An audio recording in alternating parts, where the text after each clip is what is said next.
Buenas noches, amantes de la literatura del pensamiento. Un gusto saludarlos y pues bueno, ahora que es de noche dije no voy a saltar a mi deber y gran placer de leerles y comentarles el siguiente capítulo que nos corresponde, que es ya el capítulo quinto, el cual pues debo confesar que es uno de mis favoritos. Es decir, aquí es en donde vamos a encontrar uno de los grandes ingenios de Cervantes y sobre todo gran parte de la tradición del pensamiento español y sobre todo de lo que pues, un gran amigo mío que se ha dedicado a estudiar eso le llama a él la tradición del cenequismo o de la tradición estoica, ¿no? De poder soportar la adversidad en la literatura y la filosofía española, ¿no? Es decir, Cervantes es uno de los grandes no por nada, sino porque es, digamos, una gran muestra del ingenio español en su máximo esplendor y sobre todo del siglo de oro, ¿no? El capítulo quinto se llama donde se prosigue la narración de la desgracia de nuestro caballero. Pero ahora vamos a ver que inclusive en las desgracias es en donde encontramos el sentido de las cosas, ¿no? Es decir, nadie se hace bueno donde el mar está en calma, ¿no? Te haces mejor cuando las cosas son turbias. Eh, cuando más adversidades tenemos, más oportunidad tenemos de aprender. Ahora, no es como que uno diga, ah, aviéntame todas, Dios, ¿no? Pero bueno, a veces así sucede. Vamos a empezar. Viendo pues que en efecto no podía menearse, acordó de acogerse a su ordinario remedio. Acuérdense que lo habían apaleado, ¿no? Todos estos cabreros o los que estaban, digamos, paseando a sus animales, porque no quisieron reconocer que Dulcinea del Toboso era la más bella de todas las doncellas, ¿no? Entonces él pues, está ahí todo molido, está todo golpeado, y pues bueno, y acordó, digamos, se acordó de acogerse a su ordinario remedio, que era pensar en algún paso de sus libros, y trújole su locura a la memoria aquel de Valdovinos y del Marqués de Mantua. Cuando Carloto le dejó herido en la montiña, historia sabida de los niños, no ignorada de los mozos, celebrada y aún creída de los viejos. Y con todo, esto no más verdadera que los milagros de Mahoma. Está siendo sarcástico, ¿no? Es decir, acuérdense que este es uno de los autores que trae toda la tradición de la cristiandad. Entonces, bueno, ¿qué milagro de Mahoma va a ser verdadero? Pues ninguno, ¿no? Entonces, aquí es un tanto del humor cervantesco. Esta, pues, le pareció a él que le venía de molde para el paso en que se hallaba. Y así, con muestras de grande sentimiento, se comenzó a volcar por la tierra y a decir con debilitado aliento lo mismo que decía el herido caballero del bosque. ¿Dónde estás, señora mía? ¿Que no te duele mi mal? ¿O no lo sabes, señora, o eres falsa y desleal? Y de esta manera fue prosiguiendo el romance hasta aquellos versos que dicen: oh noble marqués de Mantua, mi tío y señor carnal. Y quiso la suerte que, cuando llegó a este verso, acertó a pasar por allí un labrador de su mismo lugar y vecino suyo, que venía de llevar una carga de trigo al molino, el cual, viendo a aquel hombre allí tendido, se llegó a él y le preguntó que quién era, y qué mal sentía, que tan tristemente se quejaba. Don Quijote creyó, sin duda, que aquel era el marqués de Mantua, su tío, y así no le respondió otra cosa, sino fue proseguir en su romance, donde le daba cuenta de su desgracia y de los amores del hijo del emperante con su esposa. Todo de la misma manera que el romance lo canta. El labrador estaba admirado oyendo aquellos disparates, y quitándole la víscera, que ya estaba hecho pedazos, de los palos, le limpió el rostro que le tenía cubierto de polvo, y apenas le hubo limpiado cuando le conoció, y le dijo: señor Quijana, que así se debía de llamar cuando él tenía juicio, y no había pasado de hidalgo sosegado a caballero andante. ¿Quién ha puesto a vuestra merced de esta suerte? Pero él seguía con su romance a cuanto le preguntaba. Viendo esto el buen hombre, lo mejor que pudo le quitó el peto y espaldar para ver si tenía alguna herida, pero no vio sangre ni señal alguna. Procuró levantarle del suelo y no con poco trabajo le subió sobre su jumento, por parecer caballería más sosegada. Recogió las armas hasta las astillas de la lanza y liólas sobre Rocinante, al cual tomó de la rienda y del cabestro al asno, y se encaminó hacia su pueblo, bien pensativo de oír los disparates que Don Quijote decía. Y no menos iba Don Quijote que de puro molido y quebrantado, no se podía tener sobre el borrico, y de cuando en cuando daba unos suspiros que los ponía en el cielo. De modo que de nuevo obligó a que el labrador le preguntase, le dijese, qué mal sentía. Y no parece sino que el diablo le traía a la memoria los cuentos acomodados a sus sucesos, porque en aquel punto, olvidándose de Valdovinos, se acordó del moro Abindarráez, cuando el alcaide de Antequera, Rodrigo de Narváez, le prendió y llevó cautivo a su alcaidía. De suerte que cuando el labrador le volvió a preguntar que cómo estaba y qué sentía, le respondió las mismas palabras y razones que el cautivo Abencerraje respondía a Rodrigo de Narváez, del mismo modo que él había leído la historia en la Diana de Jorge de Montemayor, donde se escribe, aprovechándose de ella tan a propósito, que el labrador se iba dando al diablo de oír tanta máquina de necedades, por donde conoció que su vecino estaba loco, y dábale priesa a llegar al pueblo, por excusar el enfado que don Quijote le causaba con su larga arenga. Al cabo de lo cual dijo, sepa vuestra merced, señor don Rodrigo de Narváez, que esta hermosa jarifa que he dicho es ahora la linda Dulcinea del Toboso, por quien yo he hecho, hago y haré los más famosos hechos de caballerías que se han visto, vean, ni verán en el mundo. A esto respondió el labrador, mire vuestra merced, señor, pecador de mí, que yo no soy don Rodrigo de Narváez, ni el marqués de Mantua, sino Pedro Alonso, su vecino. Ni vuestra merced es Valdovinos, ni Abindarráez, sino el honrado hidalgo del señor Quijana. Vean esta gloriosa respuesta que nos lega para todos los siglos Cervantes. Yo sé quién soy, respondió don Quijote, y sé que puedo ser. Vámonos. Esto es de una solemnidad profunda. Esto es, digamos, de lo más profundo. Bueno, hay más, ¿no? Pero esto es de lo más profundo que me parece vamos a tener en estos primeros capítulos. Vean qué es lo más complicado. ¿Qué es la primera cuestión que nos da, por ejemplo, el oráculo de Delfos y que retoma Sócrates? Conócete a ti mismo. Si no te conoces a ti mismo, entonces tienes serios problemas. De entrada, quien no sabe quién es va a estar desesperado. Ya lo explico. Déjenme hidratar un poco mi garganta ante un viernes por la noche en la cual puedo disfrutar con ustedes tremenda lectura, tremenda explicación y un buen vino. Español, por cierto, para sentirnos de la Mancha. Y vean lo siguiente. Según el filósofo danés Søren Kierkegaard, hay tres posibilidades por las cuales nosotros podemos estar desesperados. Tres posibles momentos. El primer momento en que uno está desesperado o que la desesperación se presenta es porque no sabes quién eres. Si no sabes quién eres, por tanto, tampoco sabes qué quieres, ¿no? Hacia dónde vas, etcétera. Todo te va a ser indiferente porque como no sé quién soy, entonces si me invitan a una fiesta voy, si salgo con alguien me es indiferente, no voy a elegir de la mejor manera amigos o pareja porque no sé quién soy y por tanto no tengo un límite de lo que debería elegir y cada que elijo de lo que debería de renunciar. Porque elegir algo es renunciar a otra cosa. Elijo algo, renuncio a otra cosa. Si sé quién soy, sé a qué debo renunciar, porque tengo un proyecto o una aspiración de quién quiero llegar a ser.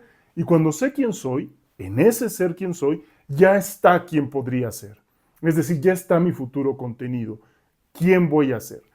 Si no sé quién soy, por eso estoy desesperado. ¿Por qué? Porque de todas las posibilidades me desespero porque todas pues, son posibles, porque no tengo ningún límite. Ese es el primer momento que podemos estar desesperados.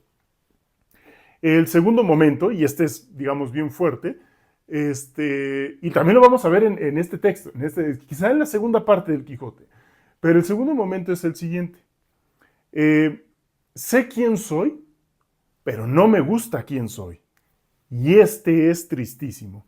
Sabes quién eres, es decir, sabes lo que quieres, sabes hacia dónde te diriges, sabes a lo mejor que has heredado una compañía, un negocio, unas habilidades por naturaleza de tu familia, o que vas a ser abogado o médico como tu padre o tu madre, etcétera, o como el negocio familiar lo quiere, pero no te gusta quién eres. Lo has visto toda tu vida, has vivido, digamos, cuidando el consultorio de tu papá, has visto a tu papá tener pacientes toda la vida, has recibido esa formación, pero no te gusta quién eres y por tanto también estás desesperado. ¿Por qué? Porque aunque sabes lo que deberías elegir, te afanas por elegir otras cosas, ¿no? A lo mejor y quieres estudiar aviación, a lo mejor, no estoy molestando a nadie, ¿no? No. A lo mejor y quieres estudiar cualquier otra cosa, pero por eso vas a desesperar.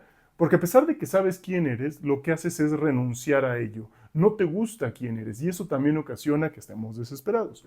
La tercera, vaya, sabes quién eres, te gusta quién eres. Lo que no tienes es los medios para lograrlo.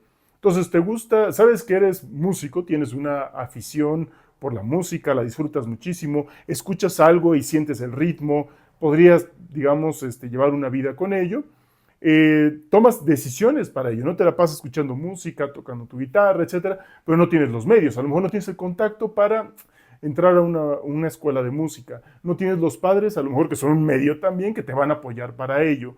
Vaya, a veces hay que hacerse el camino, pero de entrada sí estaríamos en un momento de desesperación. Aquí nuestro Quijote nos está dando un momento de racionalidad suprema. Desesperados son todos los demás. Ellos no saben quién son. Él sí sabe quién es y lo está diciendo de una manera tan digna. Yo sé quién soy, respondió Don Quijote, y sé qué puedo ser. Si no sabes qué puedes ser, no sabes quién eres, porque no sabes qué vas a negar para llegar a quien sabes que puedes llegar a ser. Y sé que puedo ser no solo los que he dicho, sino todos los 12 pares de Francia y aún todos los 9 de la fama, pues a todas las hazañas que ellos todos juntos y cada uno por sí hicieron, se aventajarán las mías. Y Dios sabe que se aventajó a todas las hazañas de esos caballeros andantes, porque recordamos más a nuestro Quijote como este producto del intelecto, del ingenio y de aquel que sí iba a recuperar los valores de la cristiandad y los valores humanos de la nobleza para la posteridad que todos los demás caballeros, ¿no? Es decir, él sí lo cumplió. Los demás, quién sabe. En estas pláticas y en otras semejantes, llegaron al lugar a la hora que anochecía, pero el labrador aguardó a que fuese algo más noche, porque no viesen al molido hidalgo tan mal caballero. Llegada, pues, la hora que le pareció, entró en el pueblo y en la casa de Don Quijote. La cual halló toda alborotada y estaban en ella el cura y el barbero del lugar, que eran grandes amigos de Don Quijote, que estaba diciéndoles su ama a voces: ¿qué le parece a vuestra merced, señor licenciado Pero Pérez? Que así se llamaba el cura, de la desgracia de mi señor. 3 días ha que no aparece él, ni el rocín, ni la darga, ni la lanza, ni las armas.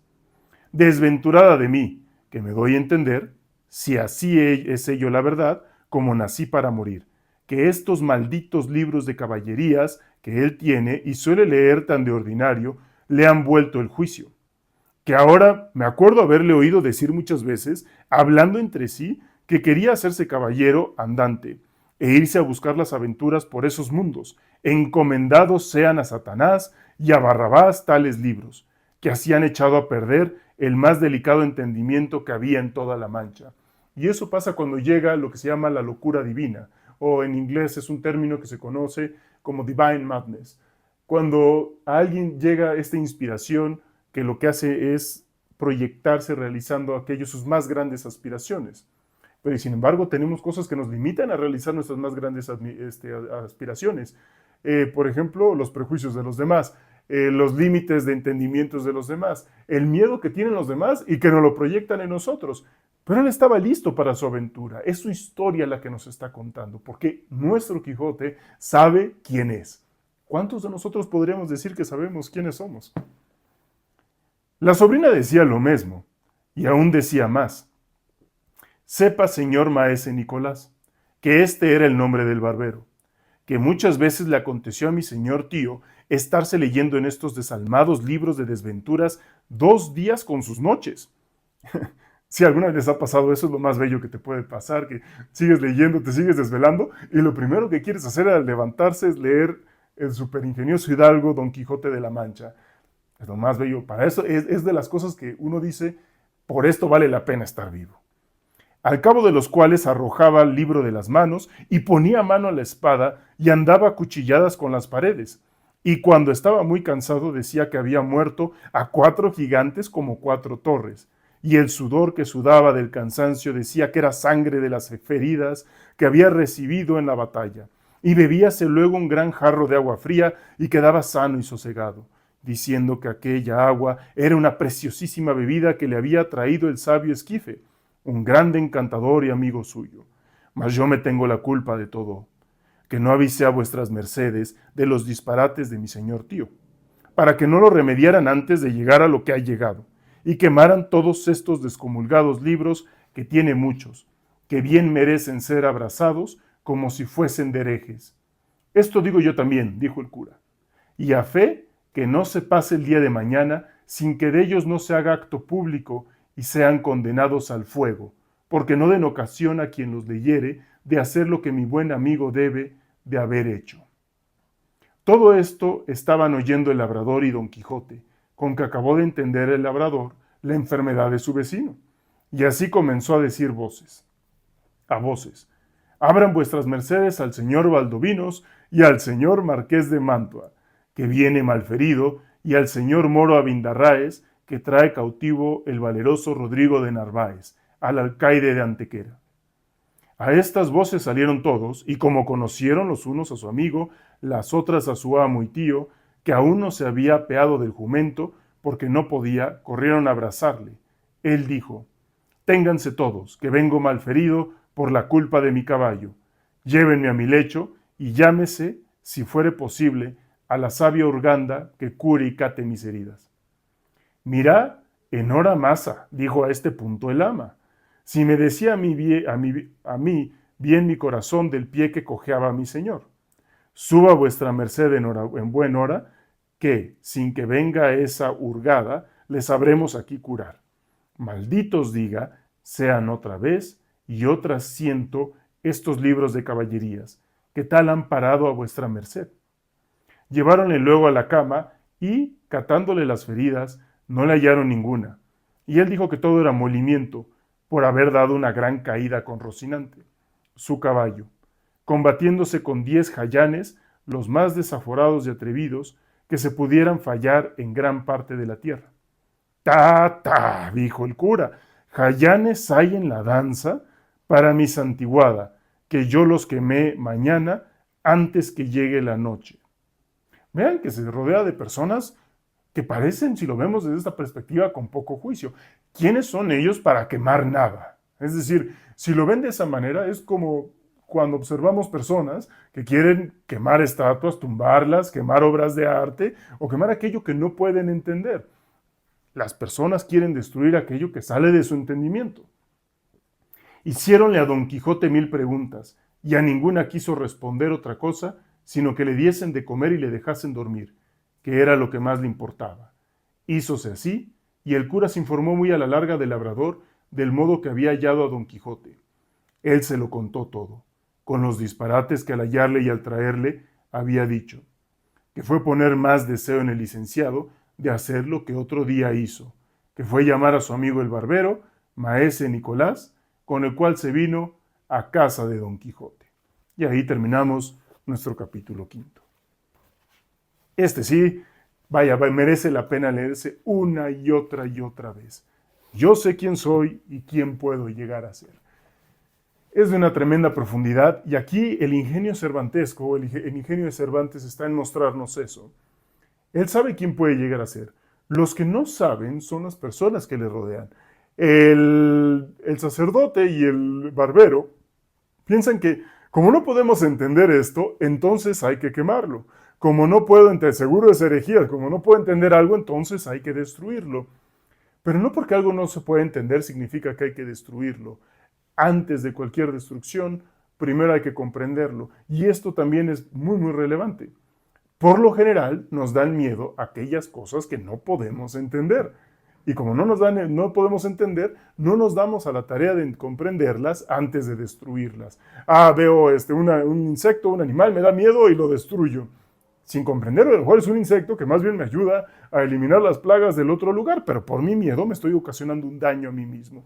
Como por ejemplo lo es la tradición de la caballería andante, que bien puede ser un conjunto de valores, ante la adversidad que se viene en la modernidad. Y ante esa adversidad tenemos un gran texto que más que otra cosa nos da esperanzas para nosotros mismos. En lugar de estar desesperados, deberíamos de aprender quiénes somos. Que pasen una excelente noche y pues nos vemos a la siguiente. Coméntenme ustedes qué opinan de eso, si saben quiénes son, si en algún momento han estado desesperados y qué opinan de esto, ¿no? Es decir, me ha encantado leerlos y siempre es una dicha saber que alguien está leyendo conmigo de nueva cuenta este gran texto. Muy buenas noches.